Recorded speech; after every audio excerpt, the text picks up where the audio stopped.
My name is Hannibal Tabu, and I talk too fast. So if you see me talking too fast, wave your arms in the air, and I'll try to calm down. So, you are at Heroes Rise, the importance of black artists in popular media, and I didn't memorize that when I made this PowerPoint yesterday morning. My name is, well, we'll get into who we are in a moment, but first I'm going to introduce our panel here. So before we get into that, we're going to talk about what we're going to do today is, we're going to cover who are these guys that you're looking at. What's the problem that we are often addressing, and how sometimes we get put on the page, but can we keep paid? What's the solution moving forward? And these gentlemen are going to shine the spotlight on some things that they feel are of high quality, and it'll be your time to shine with question and answer. So that's the general modus operandi for today. Our first gentleman here, Professor David F. Walker. I could stand and read through all of his credits, but we have the internet and I don't need to. So you can look up David online. He can be found on Instagram as MofoMan68, and I'm not going to start with that.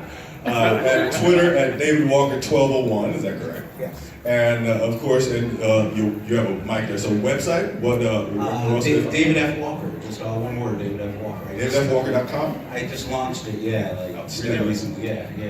It took 2 years. All right. So, to be short, David is a filmmaker, he is an educator, he is a journalist, he's worked in professional journalism, he's written pretty much everything that you can write, and he knows what he's talking about. So if you look him up, you'll find out much more of that. Or if you read fast, you may catch it on the screen. Because I'm going to move on now to Professor John Ira Jennings. I learned that he has to distinguish because there's a musician named John Jennings who does not look like you. That's totally true. And it was very annoying trying to find this picture with the fly sweater and all, he looked real professorial. I know, I'm sorry about that. And I think that gentleman is passed on too, right? Yeah, his Google presence is very strong. Yeah. Very strong. Okay. Likewise, you can look John up online. He is J.I. Jennings70 on Instagram and J.I. Jennings on Twitter. You do have a website as well that people can find. Actually, I need to get a website. Sorry. All right, well, I make too much. I'm a little too expensive. I would offer, but I'm too expensive. Right. But John has taught all over the place. He's taught at the State University of New York. He's now at the University of California at Riverside. He is an Eisner winner. He co-founded and organized the Black Comix Arts Festival in San Francisco last month, which was a big thing. And he has a new book out there on the table, which is called Black Comix Returns. And you can get it signed for how much? Oh, $30. $30. It's lovely. It's a hardcover book. All right. Yep. And likewise, I'm not going to spend a lot of time on myself because I'm a jerk who talks too much. But I won the 2012 Top Cow Talent Hunt. I have a weekly comic book review column on Comic Book Resources, one of the leading sites in comic journalism. I'm a published poet. I just recently was in a new volume called Voices from the Parker Ducks. I've got 2 self-published novels. I'm in a whole bunch of comic books and yada, yada, yada. And like I said, I talk too much. So if you want to find me, I'm at HannibalTabu.com, and Instagram, Twitter, and Tumblr is just at Hannibal Tabu because I believe in simplicity and not making you work as hard as these guys. So. And the other one? What? Your network? Oh, you'll find that there. Everything is connected. Everything's connected. I got a plan, man. I got a plan. You can tell them. I got a plan. We'll get to that in a moment. I got pictures. I got a plan. I did this yesterday morning, but I have a plan. Anyway, so the gentleman in front is somebody I know we're hearing, cosplayer, photographer. Okay, so what is the problem? What is the problem? Now, in the professional comics market in the United States, less than 3% of the creators are black. I'm not saying less than 3% of the writers. I'm not saying less than 3% of the artists. 3% period are black. Colorists, letterists, the whole shebang. A lot of black characters, when you see them in comics, are sidekicks, supporting characters, comic relief, or if you are Will Eisner, you'll make them very dangerous stereotypes of ebony white. But the major comic book companies are stuck in a rut on how those characters should be. They are either from black neighborhoods, athletes, they're always staying I'm gonna just stay in my hood. I can't really go in your neighborhood and stretch stuff out. I can save the world. Yeah. I could just say my block. Yes. Very much. Baddest hero on the block. Superman gonna save the world. I'm gonna save my high school. 2 blocks over than that. Also, they for now, they pick up the mantle of an existing hero. Say, I'm going to be the next Green Lantern. Or, I'm going to follow in Professor Xavier's steps. Or, they don't have their own agenda. Or they can be weak in character. They're killed first, like Darwin in the X-Men First Class movie, whose only power was to live through things, and he's the first guy to die. Yes, I'm still angry about that. Bryan Singer could go to hell. So I'm going to ask these gentlemen to talk about, let's identify, just for this slide, we won't talk about this problem too long, we won't talk about solutions. Let's identify the problem so we can move past it. And I'll start with Professor Jennings. What do you think is the nature and the damage, potential damage of this situation? Here's the thing, I mean, and I look at this quite a bit, is representation is extremely powerful, right? And I always say that what you don't show is just as important or just as powerful as what you do show, right? It's the shape of an absence, right? And so there's this notion, and I talk about this a lot, and I get tired of myself talking about it, but symbolic annihilation, right? Which is this, it's this terminology that comes from sociology that talks, it was created in the 1970s. And basically it states that if you don't show proper representations of people, that you're symbolically destroying them. Let's think about this historically, basically, is that whenever a colonizer or invading force would come in, the first thing that they do is they try to destroy your stories, your history, and images. Because these things, the art, anything that you made, because that represents the kind of like cultural production of, of a people, right? So then we think about like, our ancestors who were captives, they weren't immigrants, who were captives, the first thing that a slave owner would do was not allow you to express yourself, destroy your language, destroy your culture.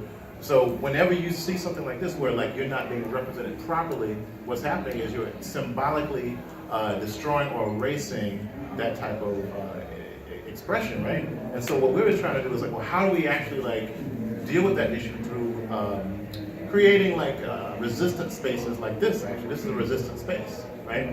And I think that's some of the things we can start. I'm going to stop talking about them and let David join in. But yeah, that's one of the things that I'm really interested in is how do we counter symbolic annihilation through research, creating networks and community. Professor Walker. Yeah, I think, well, part of it, I agree with everything John said, but then on top of that, we have to look at an industry. We're talking about the comic book industry primarily, and the direct market that isn't catered to be user-friendly to anybody who's not already familiar with it, right? And so we're looking at like, Black Panther is in the theaters and everybody's going to see it, but people aren't necessarily rushing out to buy Black Panther comics, and those comics that are being produced are not user-friendly to the literally millions of people who are going to the movies but don't understand comics. So if you walk into a comic book store today or tomorrow or Monday after going to see the movie, and you go, hey, I want a Black Panther comic, I guarantee most of the comic book stores you're going to go to are going to be, they're not going to know what to put in front of you. You're going to be intimidated, right? And so the problem is that there's no real point of entry. But then it's also, we're talking about an industry that's still largely controlled by the same people who have been controlling it since its inception.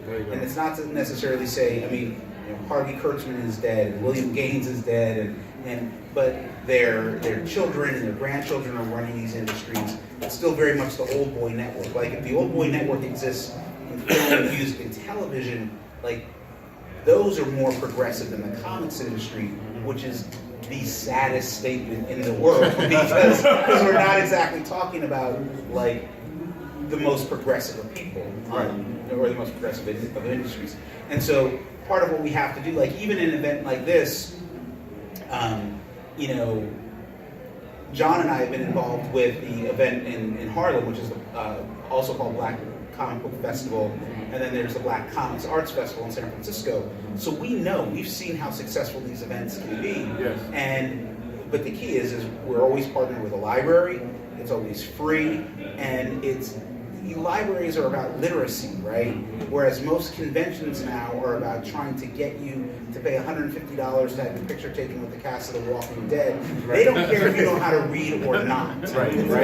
And representation isn't necessarily important to them or not.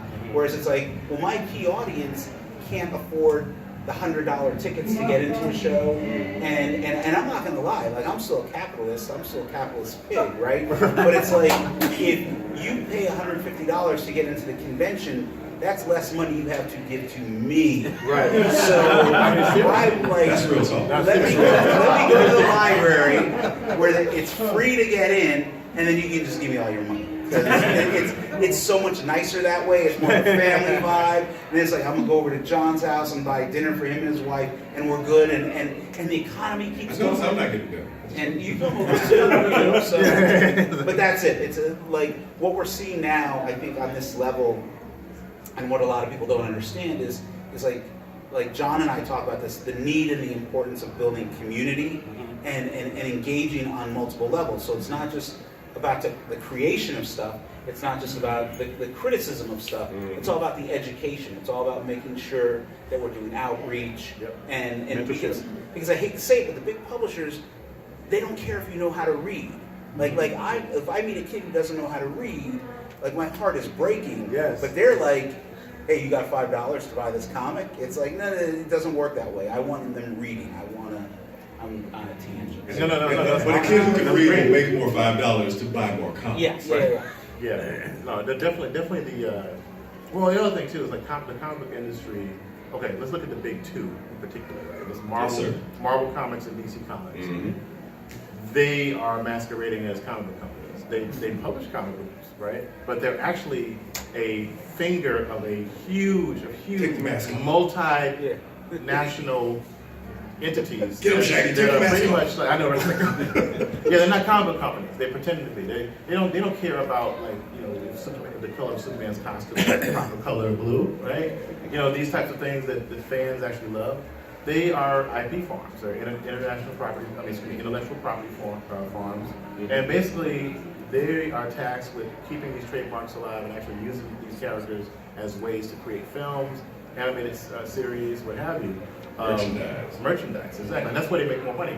And so the comic book aspect of these huge entities. I mean, Marvel Comics is owned by Disney, the mouse, right? And then Warner Brothers, the rabbit, owns DC Comics. So these are huge entities that are actually utilizing these comic books, as we can see, to, you know, spectacular fashion. Well, one of them. What? Using it to We're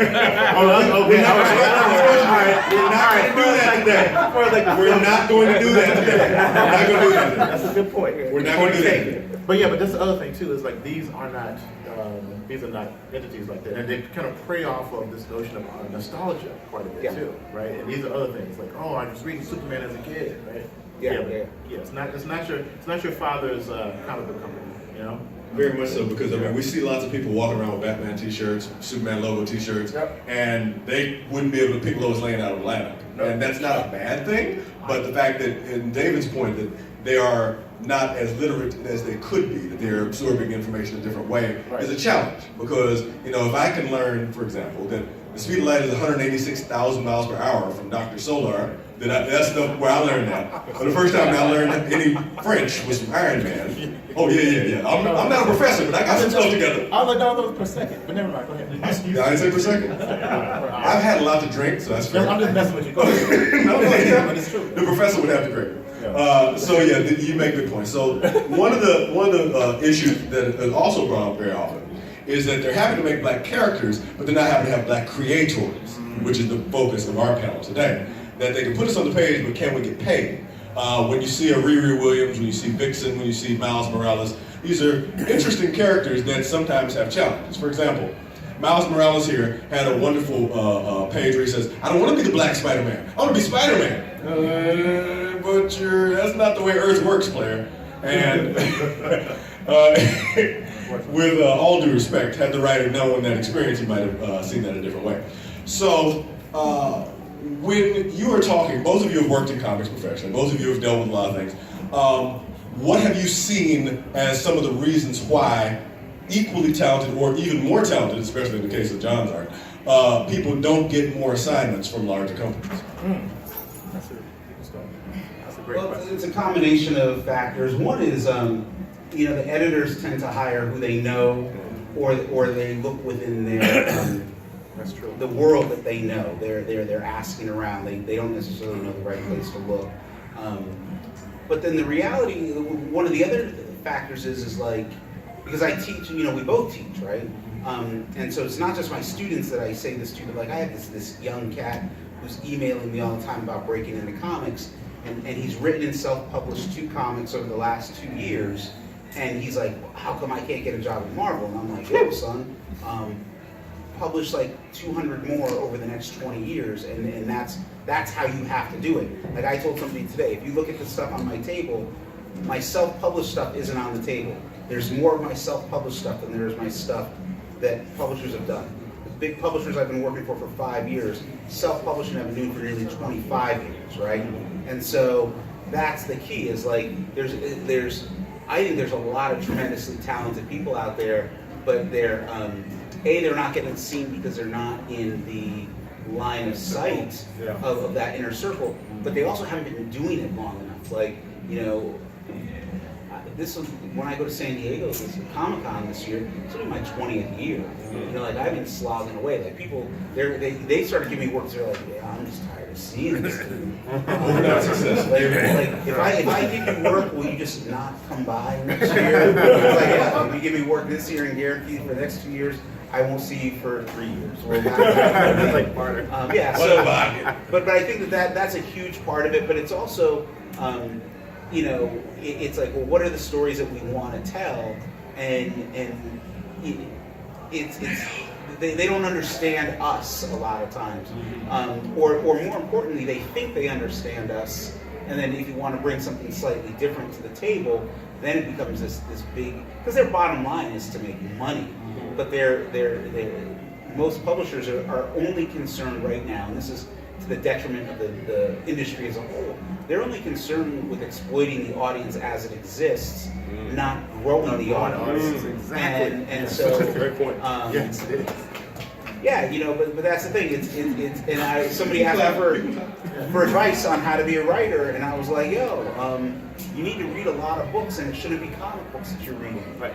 Like if all you're when I read a comic, I can tell within 1 page or 2 pages, this person only reads comics, and those comics always suck.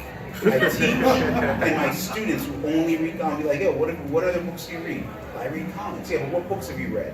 How much James Baldwin have you read? How much, you could even read like some Harlequin romances. I don't care, but have you read books? No, I only read comics. Well, then get the hell out of my class. Because you're not concerned.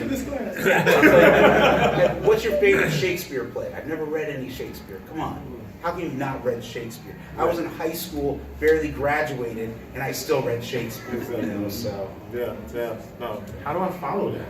Yeah. No, I was thinking like, because what do you say? Eloquent. Very eloquent.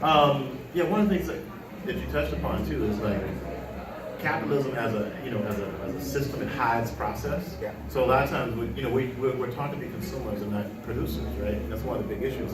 So I'm really happy about. I loved it when they started doing like the DVD extras, so you can see like how films were created and things like that. Because what's happened is because of the internet and because of like the access to applications, you've kind of like democratized the creation process to a certain degree. But still, people aren't looking at how these particular like systems work. They don't understand like distribution. They don't understand the business. They're not looking at the idea of gatekeepers, right? And and so you're right. I mean, I think that not only are they not reading, but they're not really understanding the business that they're trying to get into, which to me is like one-on-one. Like, how does this thing work, right? The other thing is there are multiple comic book industries. That's the other thing. For instance, you have like the mainstream superhero market, right? Direct market, but there are other industries, right? So if you really want to make comics, you look at all the other spaces that you can make comics in, and how do they function as a medium, not necessarily making just superhero things, right? Yeah. That's the other thing. It's like, when Jim Lee says, the comic book industry is in trouble, I was like, well, which one are you talking about? Maybe the one you're working in, but I'm seeing some other things that are growing too. That's the other thing. So yeah, I think that's also an issue as well, you know. So. Okay.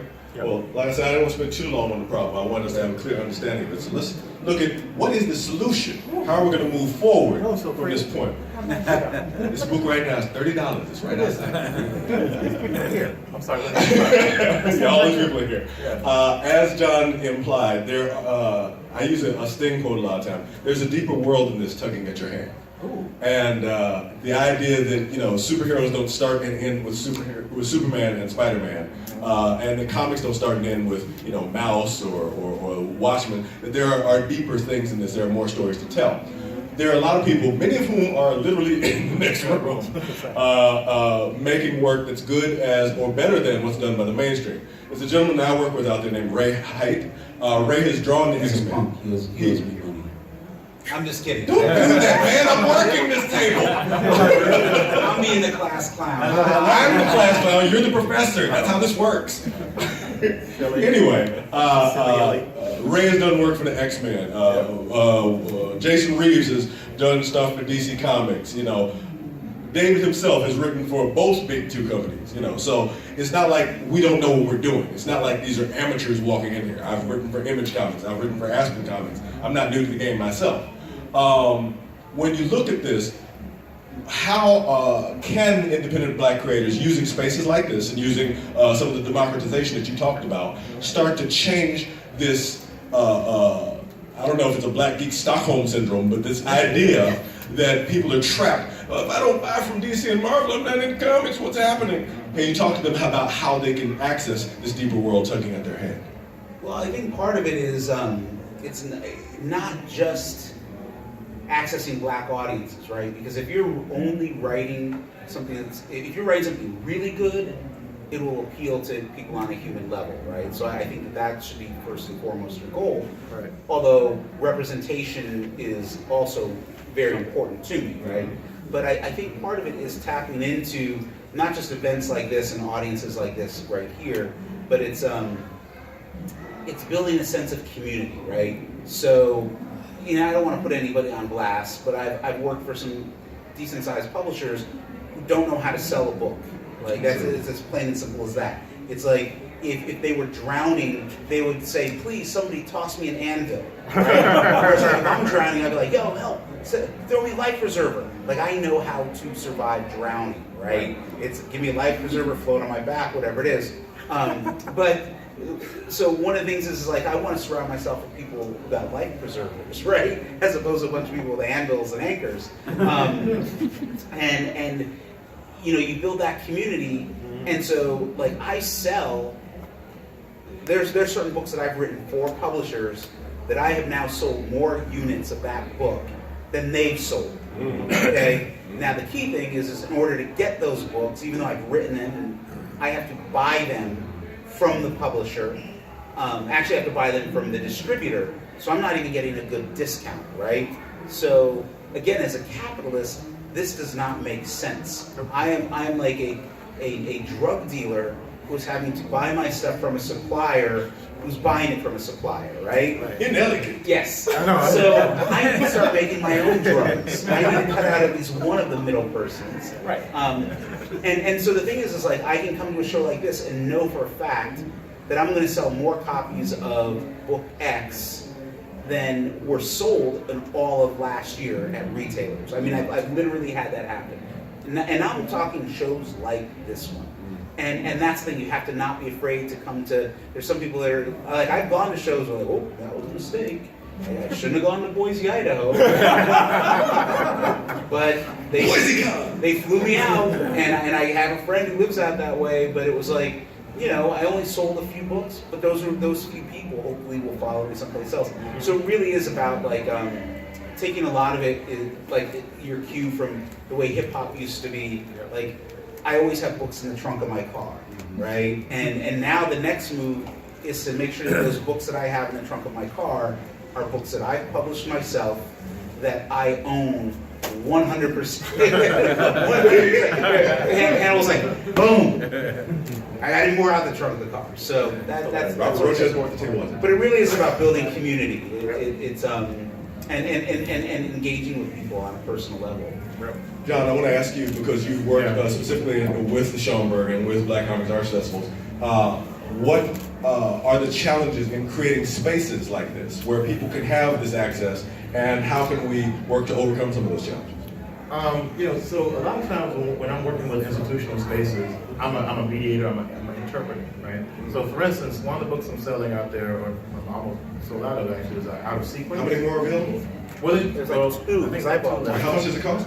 $20. Which book is it? Out of Sequence. Okay, out of sequence. Keep it down. Underrepresented Voices in American Comics. So, for instance, one of the things that we had to do was like translate the language of like the comics industry or comics in general to the institution. Because a lot of times, like institutional spaces, just like if you think of them as a medium, right? Like for instance, media, is this kind of like abstract idea, right? It's like it has particular affordances, that kind of thing. Comics do a particular thing, television does, and spaces do too. They function like a medium. A lot of times they need content, right? But they don't understand the content that they're bringing in sometimes, so you need an interpreter. So a lot of times when I'm working with teams of people to put together these events, we're trying to get content picked up by the space. Like, okay, this is why it's effective, these types of things. And then try to pull in the best people for, like yourself, for instance, to moderate, to help put these ideas together. And the other thing is outreach to the community, right? Because they're not used to dealing with, well, a library is for reading and writing and these particular types of literacies. Well, comics are a different type of literacy. And actually, in some ways, a more effective way of putting out a particular idea because it's multimodal. For instance, I mean, you guys watch CNN. And Break that term down, multimodal. Multimodal. Get real professorial. Okay, check this out. So, I'm talking about different affordances, right? So, television tells story in a particular way. Prose tells things in a particular way. These are different modes of discourse. Right? Comics combine various types of modes. What? Yeah, I know. It's crazy, right? So, for instance, if you're watching CNN, right? You see the person talking to you. Yeah. You see something happening right here, like the image there. You see stuff running under it at the same time. These are different modes of reading that are happening simultaneously. Comics have always been that. So they're an interesting way. I know. I knew. You know what? For whatever reason, I'm thinking of the old Saturday Night Live with Garrett Morris for the hearing impaired. Oh yeah. What we're talking about is different modalities. Right. And so comics pull all those things together. So when you have like librarians or people who work with the community who are forward thinking about, well, we need to teach kids various modes of reading and various modes of discourse, then you can get these particular events like this in place, right? Or if you're looking at, okay, this is about representation, this is about empowerment. Well, if you think about like image making, history, these are different modes as well, right? So that's what it's about, selling those ideas. And then I think once you get the institution saying, oh, I get it, I get how this relates to our mission, I get how this relates to the community that we're serving, then you got it. You got it. So for Schomburg, for instance, the repository of the Harlem Renaissance, essentially. And not just the Harlem Renaissance, but really black popular culture. Black artistic culture. Yes. I mean, when you go to if any of you ever get a chance to go to the Schomburg in Harlem, it's like, And it's free to get in. yeah, And it's free. It's not to give it any sort of spiritual or religious vibe, but it's like going to Mecca of African American art. That's right. And you just sort of walk through the door and you're like, yo, just like the stuff that is here, like you can feel it. It's alive. There's a heartbeat. Yes. That's it. I mean, literally, like some of the ashes of Langston Hughes are buried in an urn in the foundations of the space. Yeah. See what I'm saying? Like, there's a whole. Yeah, if you walk into the space, Aaron Douglas's work is hanging from it. So imagine, this is, as you say, like Mecca for like Black history, right? And then for that day, right? We are the default.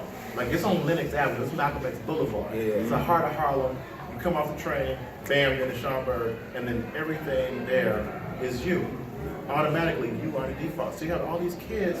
We've actually serviced, as far as like people coming to, over 40,000 kids have come into this space over the last 6 years who never have to know what it's like to not be the central to the story. To know what it means to be not be the comedic relief, to That's not right, be the yeah. sidekick, to be boom. This is about it. Yeah. And all these artists like ourselves are the creators of it. And so they know that they can be empowered, they can do this themselves, And so that's part of it as well. So see, this is part of the mission, is to basically say like, okay, not only can you create this, but you can actually be the center of the story, and you can do this. You can actually like have a whole community yourself. And this has been around. Spaces like this have been around since the mid-90s, as far as like Black comic book publishers, right? Well, how long has Black Comix Library been in, bro? Black Comix Library has been here for 20 years. This is our 20 years. 20 years. 20 years. So these spaces are available. Yeah, exactly. So yeah. So that's how you do it. You have to work with the mission. It's a negotiation. One of the other things, and this is something we kind of deal with too, like for instance with the BCAF that we work with, is that we work with the MLK NorCal, the Martin Luther King of Northern California. It's a citywide non-for-profit that celebrates the legacies of Dr. King. Right. So there's a huge celebration every MLK Day, and there's a commemorative march that happens, and there's all different types of festivals, and our festival is one of those festivals, right? So there's 7 different festivals. So we do the march, they meet up at the Yerba Buena, and they split off in all these different festivals. And it's a city-sponsored event. It's totally free. And the space that we're in actually can still take a little bit of growth. Like it's actually a nice space. It's called the City View Metreon. So it's at the top of the City View building where you can see all of San Francisco, and people come in there and they actually do really well in that space. So that space can actually grow, but a space like this, and also like the Schomburg, they're not convention spaces, right? So we have to kind of finagle the space, right? Figure out how you're going to do traffic flow and things of that nature. I think the Schomburg, actually, what we're going to have to do now is actually find like satellite spaces. One of the models that we've used is the Toronto Comic Arts Festival, which is like one of my favorite shows. It's put on by the Toronto Research Library. It's a beautiful space, totally free, 2 days. Brings in 10 to 12,000 people, a year. It's in May. It's in Toronto. When I saw what they do, it's about local talent. It doesn't really look at the mainstream a lot. That was a model. That's why I stole the name. So there's the TCAF. You sampled it. I sampled it and remixed it. Thank you, brother. Thank you. And I was BCAF, the Black and Brown Comic Arts Festival, right? And when I saw that, it's like the love of the medium is like forefront. Right? Yeah. It's got a lot of children and a lot of families come through. It's totally free, and it celebrates the medium of comics, and that's what brings us together. We love comics, right? We all love comics. So so that's the thing too. It's like, how does it relate to these spaces like that?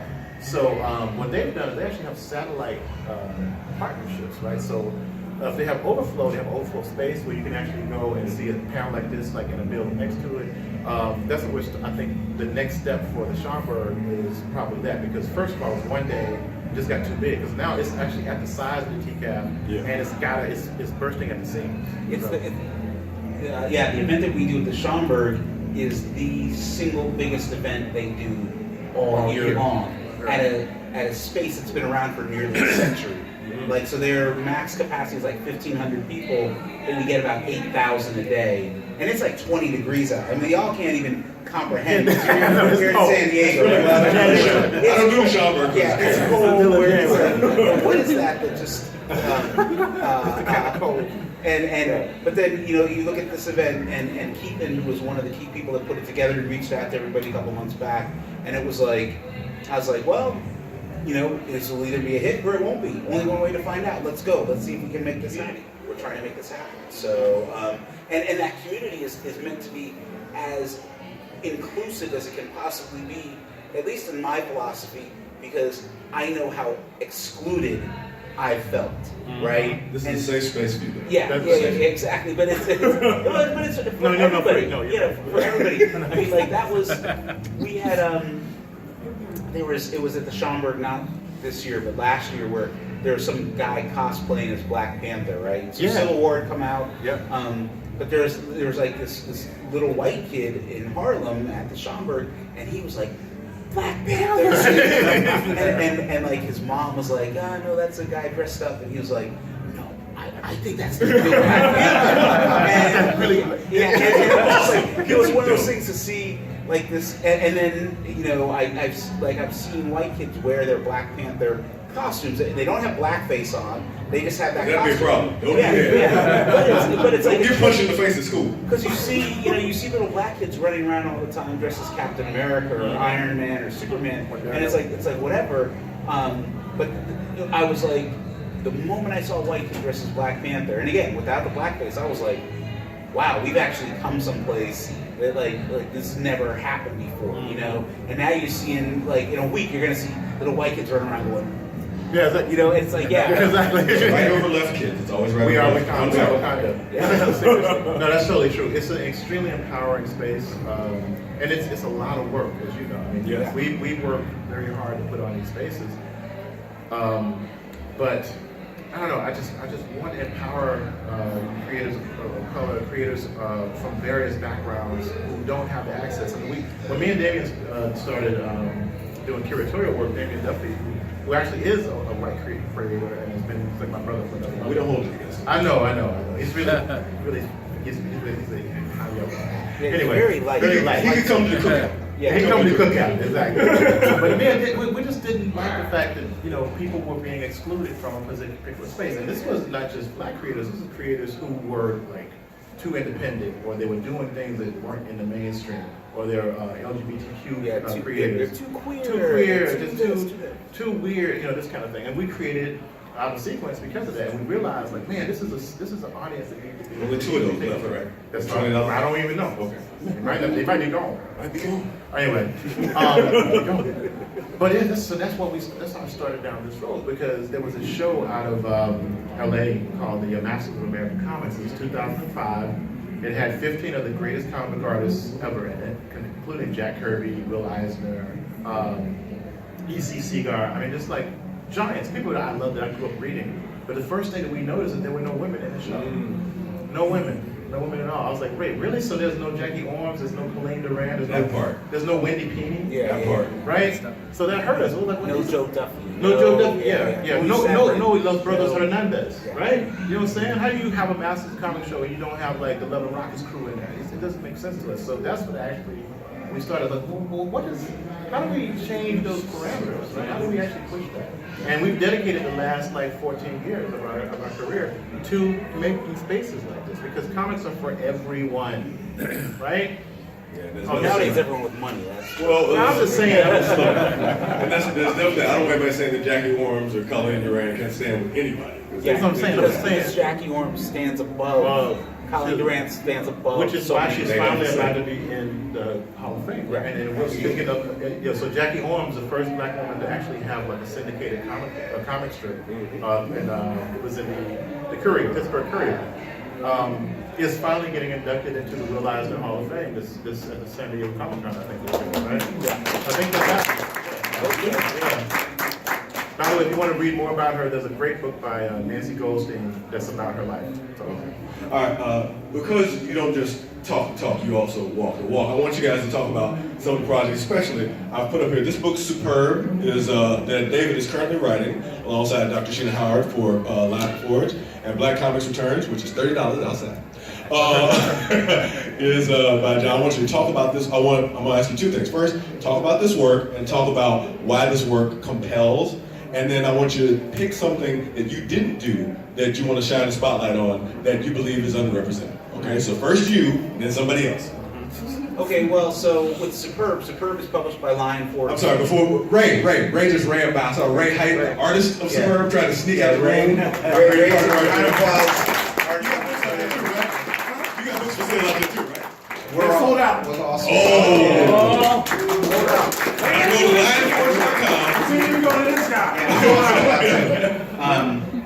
No, so Lion Forge, they launched about a year and a half ago their own little universe. It's called Catalyst Prime Universe. They had approached me about co-writing with Dr. Sheena Howard, who was aspiring to write comics but hadn't written comics before. So we sort of teamed up in a co-writing capacity, but I was sort of on the fence about it. I really liked the idea that there was a black woman coming in, and we need more of that. So I was like, okay. But one of the things, Joe Illidge, the editor, said, well, one of the characters in the book has Down syndrome. And I was like, okay, I'll write the book. And he was like, really? Like, why? You know, like, what about that? And I was like, because I don't ever want someone, right now there's no books in the mainstream that have characters with Down syndrome. And if it gets screwed up, I would rather be the one screwing it up trying to do it right than to read somebody else doing it wrong, right? So What's the character's name? yeah, that's his name is Jonah. His superhero name is Cosmosis. He's a kid with Down syndrome who has superpowers, who has adopted the persona of his favorite fictional superhero. And now we're that superhero's name is Cosmosis. And now where we're going with the story, I don't even know if it's been announced yet or not, so maybe I should. Breaking news. No. Yeah, but starting with issue 10, I'm taking over the book solo, so Sheena's leaving the book.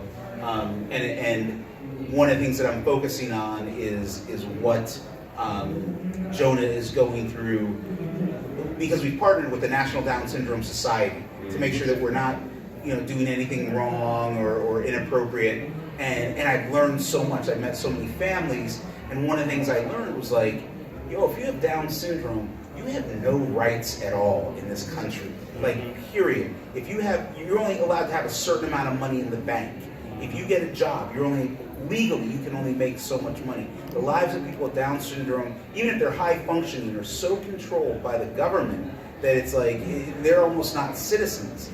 And I was like, wait a minute. Like, I didn't know any of this stuff, because unless you're a teacher or somebody who has someone in their family, you don't know this stuff. And I was like, I gotta start putting this stuff in the book.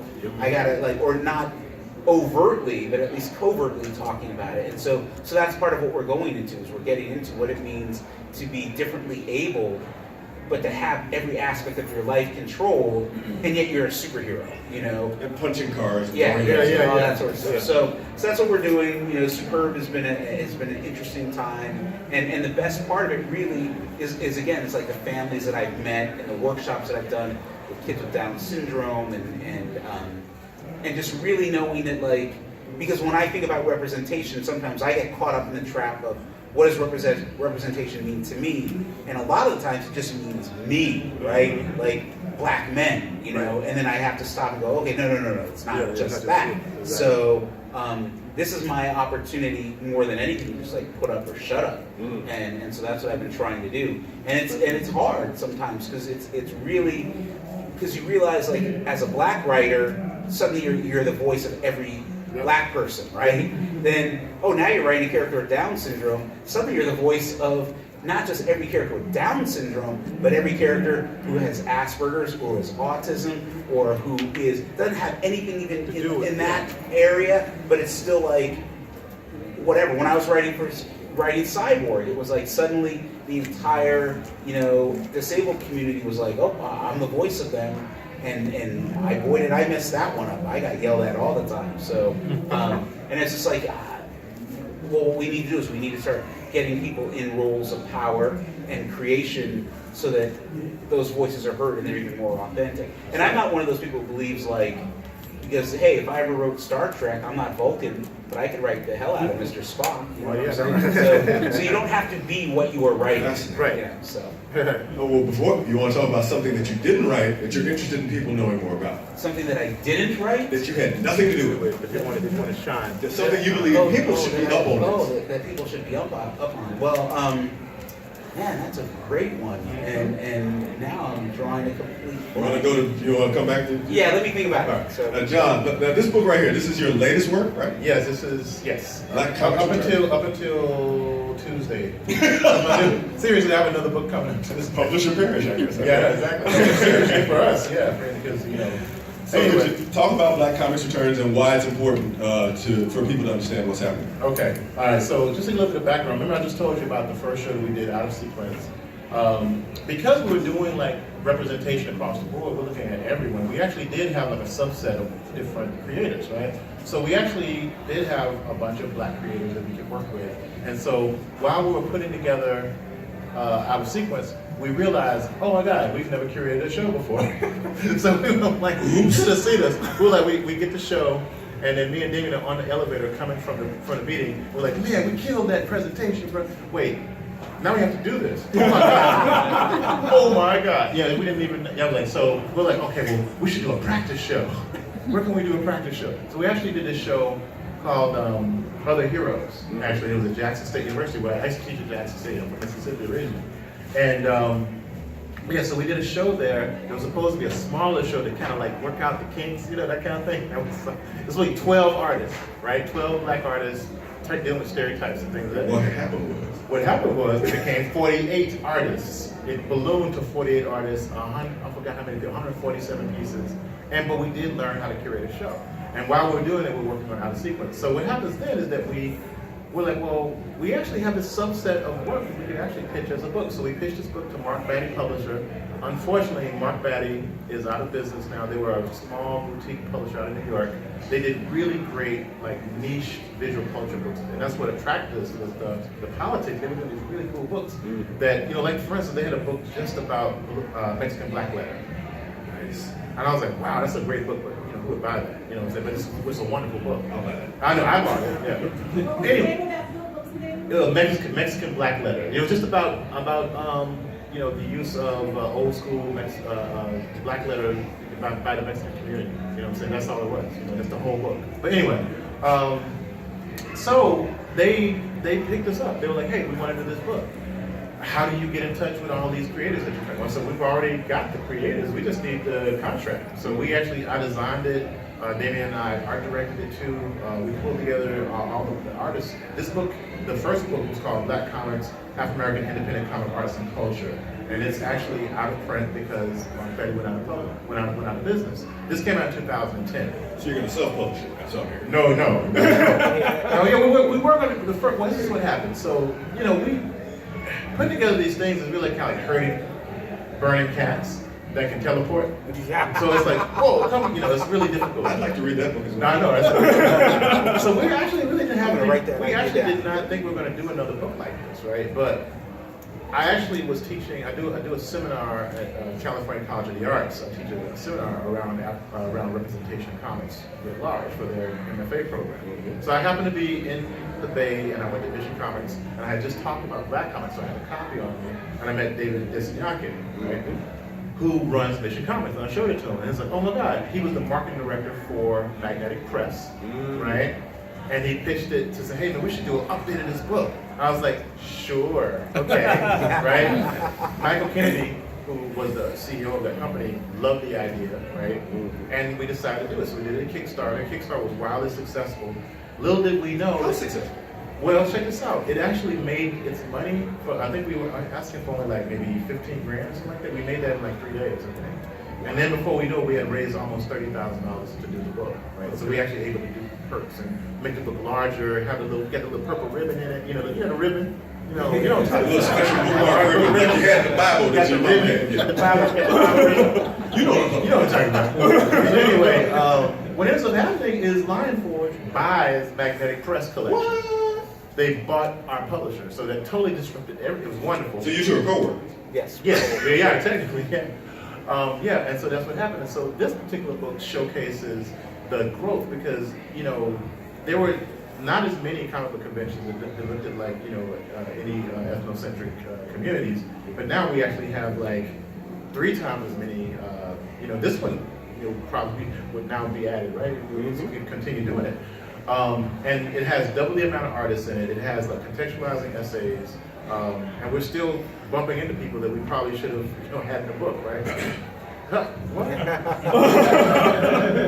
Well, you know, people are like, hey, so when you issue number 3, I'm like, okay. Yeah. Point duly noted. Right? Anyway, so what's interesting about it is that it's kind of a slice of a who's who to a certain degree of African American independent collective and creators and writers and people who make comics. And don't get me wrong, I love the Black Panther film. I'm gonna go see it again. You know, I love talking about it.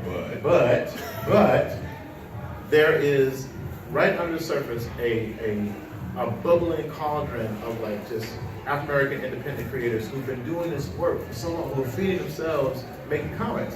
We got people world tugging at your hand. That's right. So for instance, we have people who are like, you know, like our friend Chuck Collins, who's a bouncer, who bounces the hell out of people, and then he goes. What I was going to point out was bouncer. You stole my idea. I'm sorry, but I didn't say enough about. I didn't say enough. You can just steal it back. We'll get You can say, go ahead. Steal it back. Keep telling you. Who doesn't, and he'll go home and make comics, right? So the one I want to highlight is Manny's Rocket. by my Maddie's friend Rocket. Tim Fielder. Maddie's Rocket is a alternative history science fiction story about a young woman named Maddie Waddy, who's from Mississippi, like Tim Fielder and myself are, set in like an alternative history where basically she becomes an astronaut and she fights like Nazis and Wait, in what year? 1938. That's right, 1938. Maddie's Rocket. Maddie's Rocket. And he's putting it out. He puts it out himself. He's based out of Harlem, you know, right around the corner from the Schomburg. And it's our friend, and he puts this book out. It's really, really beautiful. So the book you were going to tell us about. No, well, it was Bounce. I'm sorry. Stole I my- got Still excited. can. We didn't get into the details. Is it? I I know. just love Bounce, and Yeah. Chuck does these. A lot of times they're single panel gag cartoons. He's got the art of telling a joke in a really short amount of space and time, and he posts that stuff free. I look at Keith Knight stuff regularly. He's up on Patreon. What now? Oh, Tuskegee Airs is another good one. Black by Kwanzaa. I can't remember Kwanzaa's last name. Sajifo. Okay. Sajifo? I believe that's right. Sajifo and Because I went to college with somebody who had said that. Sajifo. Jamal Idol. Carrie Randolph. Anything Kari Randolph's doing. I mean, there's so much stuff. Jason Reeves stuff, 133 Yards. Yep. Now you're there's- stealing my stuff. Yeah, I was yeah. going to recommend that. Okay, so I mean, hopefully not everything's sold out, because I haven't had a chance to buy everything out there. But there's a lot of stuff out there, and you just sort of look around, and then I think that like guys like myself and John and Hannibal, I try to at least once in a while focus on something. I'll post on Instagram or Twitter, hey, check this out. This is a great book. This is something really fun. And I think the key thing is, again, like, I went and saw Black Panther. I was very entertained. I posted a little something about it. I'll go see it again. But it's like, to be 100% honest, let's be honest, right? Keep it real, keep it Like Disney does not need any of us in this room, like, telling people go out and see Black Panther, No. right? Like they got that on lockdown. They got it on lockdown. Like that movie's gonna clear before this weekend's up close to 200 million. You can do it if you want. Whereas like Jason's stuff, 133R or Greg's book, The Were Spider, Robert Roach's stuff, like everything that's out there, they need that sort of, we need that stuff. Even like to a large, I mean, I hate to say it, this is where I'll get in trouble, but it's like, Luke Cage, the TV show Luke Cage broke Netflix. At the time it was their #1 rated show. But the comic Netflix, or the comic Luke Cage, which I was writing, just got canceled. They got canceled because of really bad sales. So what's really bad sales? No, this was actually really bad sales. Even by the standards of like, this was like one of the things where you're like, oh. People are like, wow, they made a Luke Cage comic. Like, yeah, you never heard of it, so that's why it's been canceled. But yeah, that's the thing. It's a lot of it is just spreading the word, and it's also about being open-minded enough to, when someone recommends a comic to me, like I look at it and I read it, and if I like it, I tell other people because word of mouth is how, a movie like Get Out. Which I think was a great movie. Part of the reason it became the success it became was because of word of mouth. That's how it exceeded, industry expectations. We have power, both as consumers, but as advocates for consumers, and that's it. It's a lot of just about spreading the word. So if people buy a book here, they should tweet about it, they should post about it, share about it on Facebook. Exactly. Well, and that's kind of where I've become as a professional advocate. That's what. So most of my work and research is about culminating community, right? The other thing too I want to point out is like we actually have a Facebook fan page that's dedicated to our book. It has about 26,000 followers.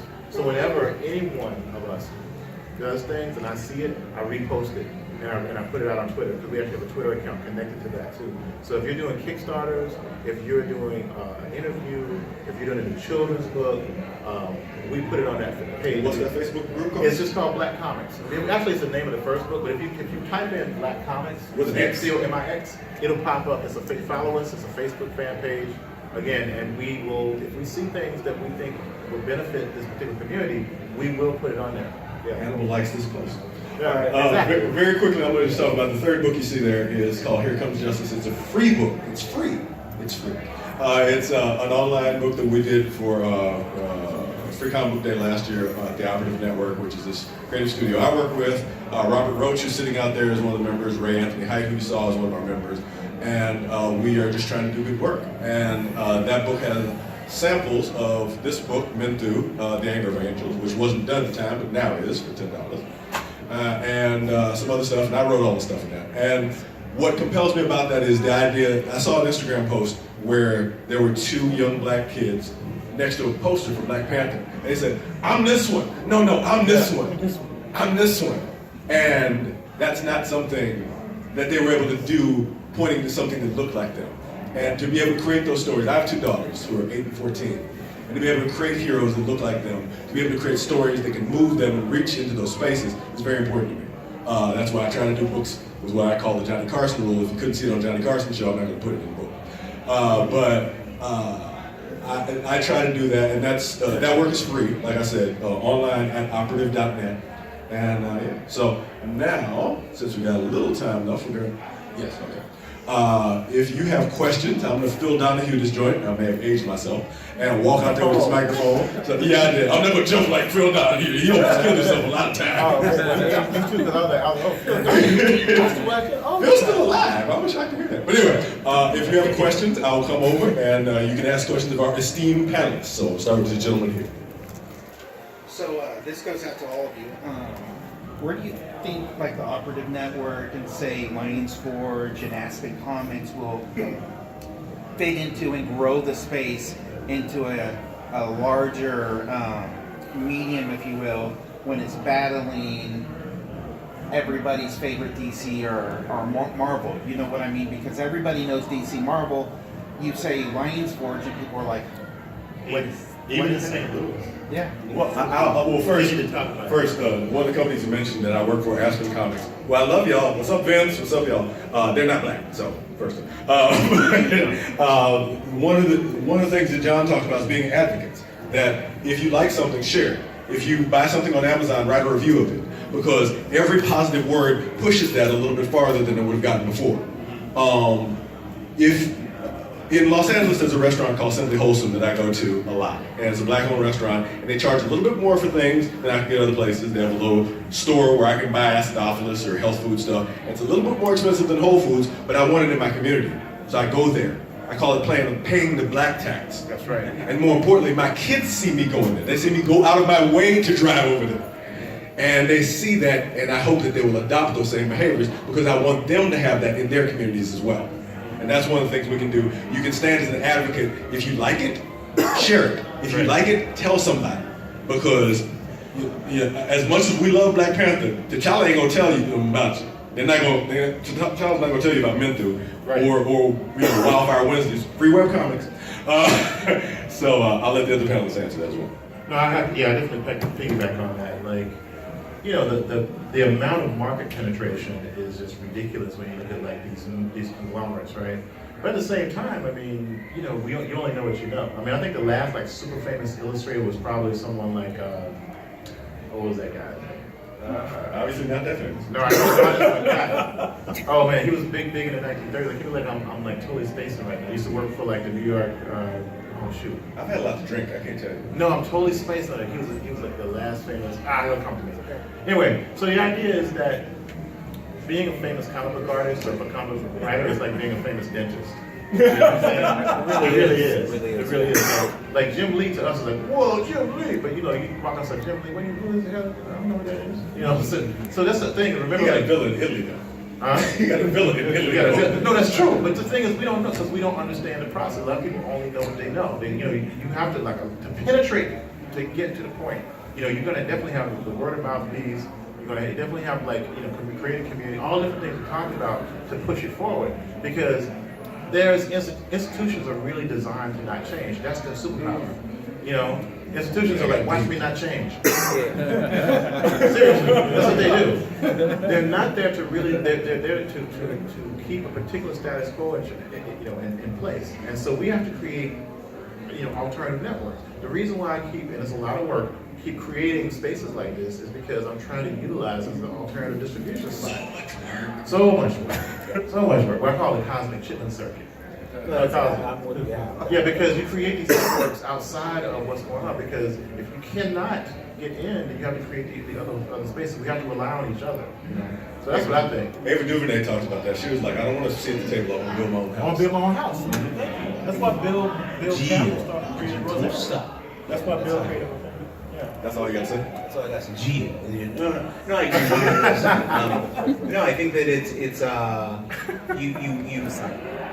Look, I'll be 100% honest. I think that in the next 18 to 24 months, we're going to see like some pretty seismic changes in the comic publishing industry.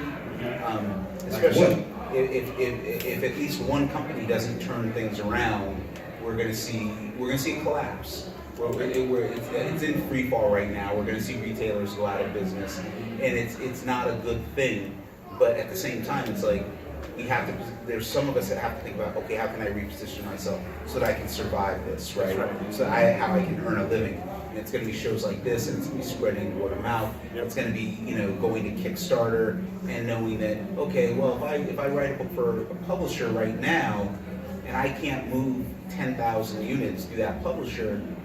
Like, I'm not meeting my royalty threshold, I'm not, I can't buy these books at a reasonable cost for my own needs.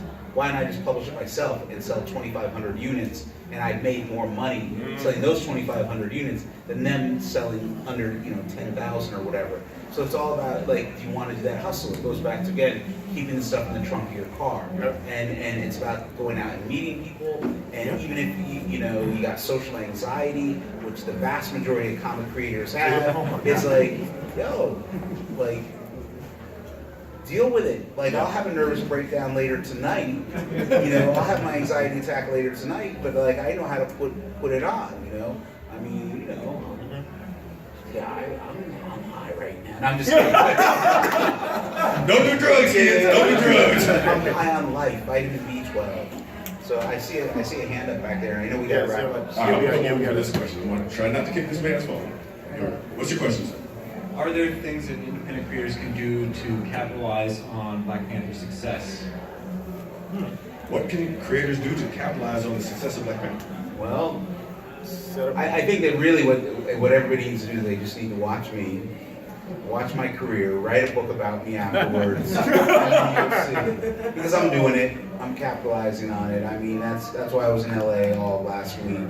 But I think you just need to create stuff and you need to put it out there, and you shouldn't be trying to emulate the Marvel model or the DC model trying to create Black Panther. You have to define success on your own. I mean, a bad selling book at Marvel might only sell 5,000 units, right? If your book hits 20,000 units at Marvel, you're canceled, right? There's some books that are selling 5,000, 6,000 units from Marvel, and they're going to be canceled. They've been canceled. It's already there. It's just a matter of time, right? But if I sell 5,000 units of my own book, I'm doing all right. And so the key thing is how do you get out there? How do you do that hustle? And it's like, I'm not trying to, like, I'm co-writing a book for Image right now called Bitter Root, and it's coming along really well. When I saw Black Panther the other day, I was like, oh, like, there's some stuff in here we might need to change, because all people are going to think is we ripped off Black Panther, even though we didn't. We've been working on this for a while, right? And so what I'm trying to tell my co-writers, sometimes you got to change course, because sometimes someone just beats you to the punch. And I tell this to my students all the time. They're like, that was my idea. And I was like, well, I don't care. Like it was your idea, but somebody else came out with it first. I mean, the Air Force One, that movie with Harrison Ford, straight up, that was my idea. Like, I wrote that movie when I was like 22 years old. Talking about you, I knew it was going to be something shady right there. But it was like somebody else beat me to the punch and got their president on an airplane. Die Hard on an airplane with the president of the United States. I told people that idea, they were like, that's the stupidest thing I've ever heard. And I was like, maybe it is. And 5 years later, somebody made it, and I was like, that's stupid. But we have Sharknado. Sharknado, exactly. John, do you have a response to how independent creators can capitalize on Black Panther? Yeah, I mean, Make some good ass shit, because that movie was dope. Yeah, it's really I'm good. sorry. That's really good. Yeah. It's really, really good. Really, really I was good. like, yo. I was in my feelings. I was like, oh my god. Somebody's cutting onions. Anyway, no, it's great. I was like, oh my god, is that Killmonger? I know, right? All right, got the Killmonger. Again, just to kind of piggyback on some of the things David said, I mean, I don't necessarily have to be Jay-Z. I can be Tech Nine. You know what I'm saying? I love Tech Nine. No, Tech Nine is dope. See, the thing is like, so everybody knows who Jay-Z is, right? Jay-Z's a billionaire, you know, multi-mogul. He's Beyonce's husband. Beyonce's husband. Let's keep it real. He's Beyonce's husband. Yeah, exactly. Tech Nine though, Tech Nine is like, it's out of what, Memphis? Is that right? No, Kansas City. Kansas City. Kansas City. It was just somewhere around there. And basically has a specific style of Missouri, not hip-hop. Kansas. Right.